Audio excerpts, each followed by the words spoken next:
જિલ્લાની ગુંદરી ચેકપોસ્ટ પરથી શંકાસ્પદ ચાંદીના દાગીના સાથે એક ઇસમ ઝડપાયો। રાજસ્થાન તરફથી આવેલ ગાડીની તપાસ કરતા ઝડપાયો।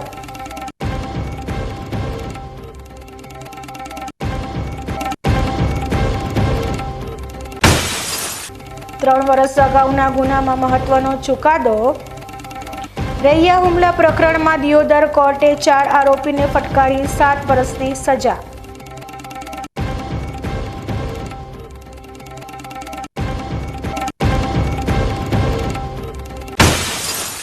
આધુનિકતાના રંગે રંગાયેલા યુવાનોના લગ્નથી વિપરીત લગ્નની જાન વૈભવી કારના બદલે નીકળી બળદગાડામાં।